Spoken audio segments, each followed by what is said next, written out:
Hello again. Welcome back to your 5-minute devotional stop with me, Amy Phillips.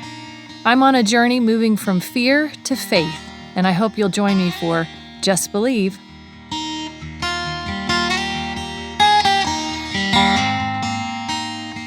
Well, hey friends, let's talk about Jesus. Hey. So 2 statements from last week just arrested me. One was from a dear friend, and I texted her about the state of the church and the state of the world, and she said, sometimes we forget that it's all about Jesus. If it doesn't look like him, it's not him.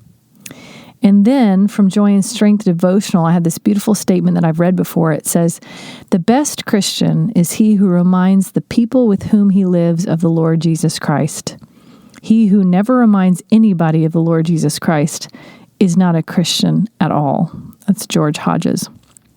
So as I hear those 2 statements, it's clear in my heart who I believe Jesus to be. But I'm coming to realize that maybe we don't all think the same things about who Jesus is. We can have lots of thoughts about Jesus and his ways from our experiences, from our family of origin, from church leaders or other leaders, the Bible itself.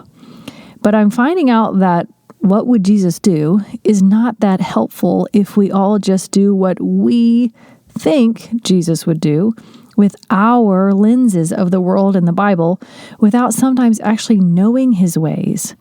So today I just want to take a moment to say, who is Jesus? What was his heart like? What was important to him? What are his ways? So let's look at some of the things Jesus said to us about how to live in relationship with other people, especially people who are against us. Of course, I'm thinking about this more and more as the world seems to be blowing up again and tensions are high. So what would Jesus do? Well, he tells us quite a bit. His words can be mystifying to us, just as it was to those who came to hear Jesus' messages in the first century. But in Luke 6:27, Jesus says, but I say to you who are listening, love your enemies. Do good to those who hate you. Then he continues in verse 29, if someone strikes you on one cheek, turn to him the other also. Now I know we've heard those lots of times, but hold on, there's more. He says, love your enemies, do good to them, and lend to them, expecting nothing in return. Then your reward will be great, and you will be children of the Most High, because he is kind even to ungrateful and evil people. Friends, these can seem just like nice words that Jesus said, like a pipe dream to believe people could do this. And yet Jesus was commanding it. Love your enemies, do good to them, expect nothing in return. Why? Because Jesus is kind even to ungrateful and evil people. But what does it practically mean? Did Jesus only mean this when the evil or ungrateful person was for a moment grateful? Or if that enemy of ours relented and asked for our forgiveness?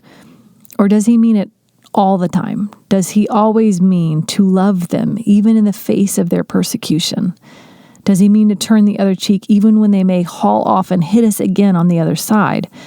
Well, he continues in Luke 6 saying, bless those who curse you, pray for those who mistreat you.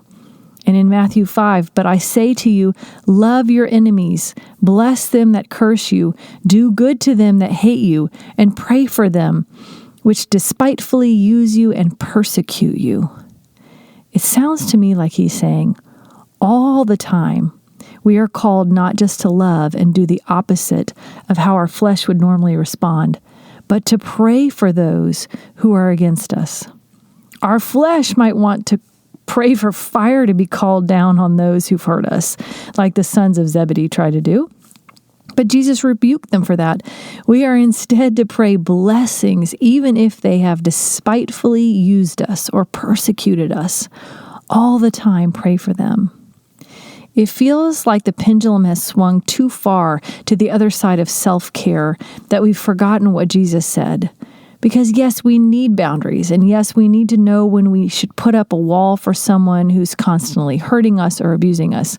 These things are so true and needed, especially in familial situations. But at the same time, it's like we threw the baby out with the bathwater. We can switch into this mode of, I need to have my boundaries. I need to make sure no one can take advantage of me. I need to have self-preservation as a top priority. But Jesus says, bless and not curse. Love and do good, even if they are persecuting you, even if they are hurting you. There is, of course, a fine line between the two. When do we have boundaries and when do we turn the other cheek? We need wisdom, and that's why we need others walking with us so we can see, what do I need to do in this situation that would be the most like Jesus? What is Jesus asking of me right now?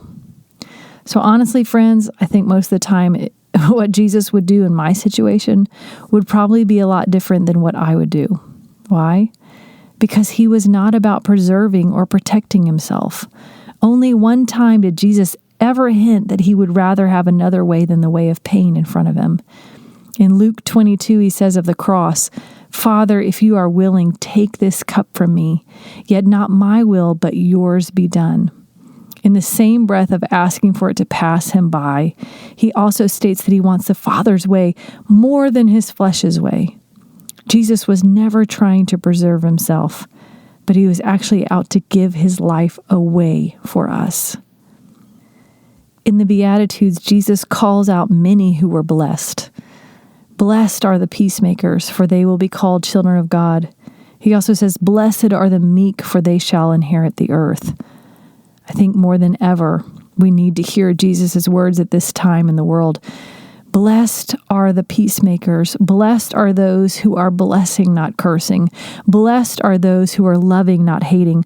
Blessed are those who are meek and humble, turning the other cheek rather than trying to live in self-preservation and being angry at anyone who's trying to take that away from them. Jesus, help us. Help us to know who you are in this hour. Help us to live like you lived. Increase our faith, Lord. Let hope rise in our hearts. Let us join with what Francis of Assisi wrote. Lord, make me an instrument of your peace. Where there's hatred, let me sow love. Where there's injury, pardon. Where there's discord, union. Where there's doubt, faith. Where there's despair, hope. And where there's darkness, light. And where there's sadness, joy. One of the greatest things I remember about Jesus is his sacrifice. He tells us in John 15, greater love has no one than this, to lay down one's life for one's friends. And that's what he did for us. That's what he asks of us, to lay down our lives for him and for others. Do not fear, friends. Just believe. What a kind and loving Jesus we serve. Thanks for joining me today. I hope you feel encouraged and strengthened. If you want to connect with me, you can find me at amybphillips.com. See you next time.